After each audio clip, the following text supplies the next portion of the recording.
MIN 뉴스입니다. 2부 시작합니다. ESG 경영 헌장 부재 2023년 부채 총계 184조 4,156억 원으로 부채 상환에 4,000년 이상 필요. 한국주택금융공사의 ESG 비전은 따뜻한 HF주택금융이 만들어가는 희망찬 미래다. 2032년까지 HF ESG 경영지수를 95점 이상 달성하는 것을 ESG 목표로 정했다. ESG 전략 3개와 ESG 전략 과제 16개를 설정했다. ESG 전략은 미래를 위한 녹색 책임 이행, 든든한 사회 책임 경영 강화, 건전하고 투명한 지배구조 확립이다. 홈페이지에 ESG 경영헌장은 부재했다. 이사회는 의장인 사장을 포함한 상임이사 6명과 비상임이사 7명으로 구성됐다. 2023년 여성 임원 수는 0명으로 2021년 1명과 비교하면 감소했다. 여성평등 우수기관이라는 인증을 받은 후 여성 임원을 배제한 셈이다. 주금공은 2022년 ESG 운영위원회를 설치했다. 이사회 내 소위원회인 ESG 경영심의위원회를 통해 업무 운영의 기본 방침 수립 및 변경, 윤리경영 추진 전략 및 계획 수립 등 ESG 관련 안건에 대해 사전 심의를 거친다.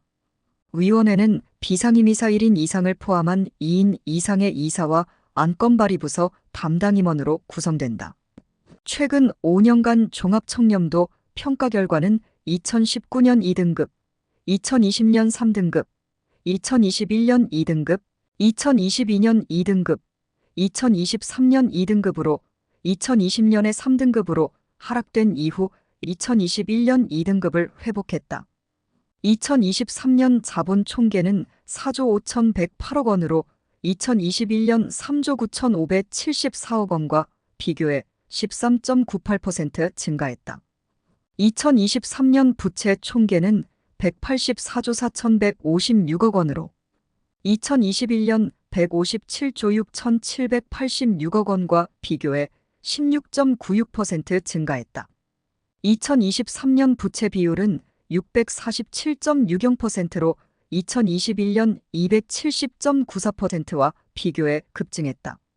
최근 5년간 부채 비율은 2019년 203.72%, 2020년 215.19%, 2021년 270.94%, 2022년 447.40%, 2023년 647.60%로 상승세를 보였다. 2023년 매출액은 5조 9,100억 원이며 영업이익은 646억 원, 순이익은 455억 원으로 저조한 실정이다. 2023년 순이익으로 부채를 전부 상환하려면 4,000년 이상이 필요하다. 정상적인 경영으로 영원히 불가능해 국민의 세금을 투입하지 않으면 본연의 임무를 수행할 가능성이 없다. 전문성이 부족한 낙하산 경영진으로 구성된 공기업의 경영 실패는 모두 국민의 부담으로 전가된다. 무기계약직 연봉 정규직의 43.74% 불과 ESG 내재와 교육 시행 중 주금공은 사회공헌 목표를 공사본업과 연계한 전략 추진으로 사회적 가치 실현으로 정했다. 설립 목적인 주택금융의 장기적 안정적 공급으로 국민 복지 증진과 국민 경제 발전에 기여하고자 한다. 사회공헌 비전은 국민의 주거 행복을 책임지는 지속가능 주택금융의 선도기관으로 밝혔다. 사업부문의 추진 방향은 본업연계 주거복지, 지역상생협력 ESG 사각지대, 발굴지원 자립성장으로 정했다. 각 사업부문의 전략과제를 설정하고 대표 활동을 홈페이지에 공개했다.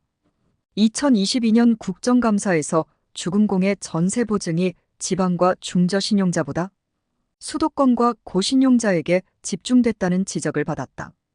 2022년 7월 말 기준 전세 보증 지원 금액에서 경기도, 서울, 세종시의 비중이 67.8%에 달했다. 최근 5년간 신용도별 전세보증 공급 현황에 따르면 중저신용자의 전세보증 금액은 2017년 14조 5,320억 원, 2018년 23조 467억 원, 2019년 28조 9,998억 원, 2020년 25조 4,327억 원, 2021년 26조 8,182억 원, 2022년 7월 말 기준 13조 7,581억 원으로 집계됐다.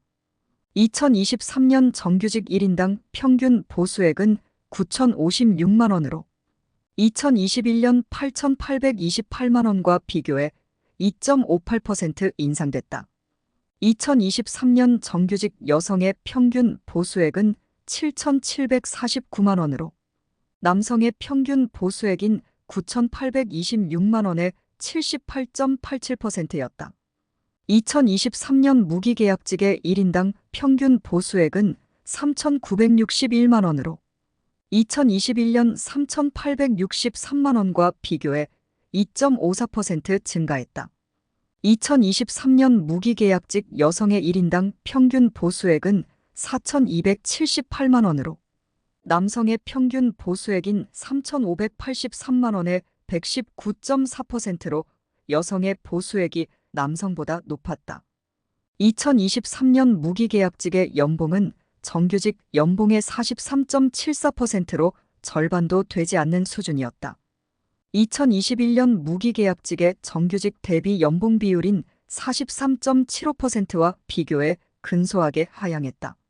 최근 5년간 육아휴직 사용자 수는 2019년 51명, 2020년 65명, 2021년 79명, 2022년 80명, 2023년 60명으로 상승세를 보이다 2023년 하락했다.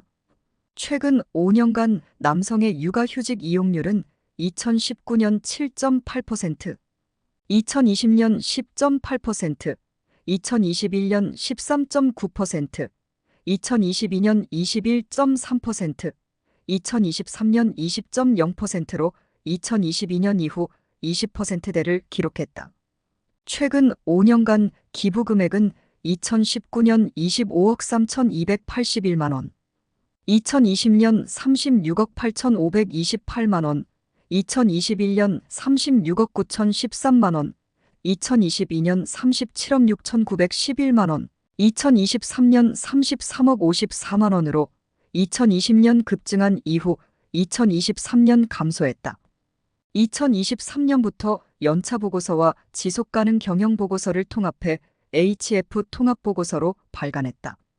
2023 통합보고서는 지속가능 경영보고서로 공사의 재무적, 비재무적 성과를 투명하게 공시하고 있다.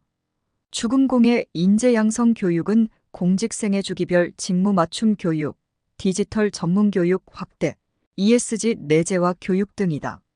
ESG 내재화 교육은 임직원이 ESG 경영의 핵심 개념 및 등장 배경을 이해하고 지속가능한 금융 실천을 목적으로 한다. ESG 교육은 공사와 업무 협약을 체결한 사회가치연구원에서 담당했다. 교육 내용은 ESG 경영의 개념과 중요성, 기업과 사회에 미치는 영향을 분석하고 국내 ESG 정책 방향과 공공기관에서 ESG 경영 사례를 살폈다. ESG 교육을 한 구체적인 내용이나 교육 대상 인원, 실적 등에 대한 자료를 공개하지 않았다. 공기업의 경영 부실과 부정부패가 직원의 정도 경영에 대한 인식 부족에서 출발했다는 점을 고려하지 않은 것으로 판단된다. 3부에서 계속됩니다. 오늘도 즐겁고 행복한 하루 보내시기 바라며 구독과 좋아요 부탁드립니다.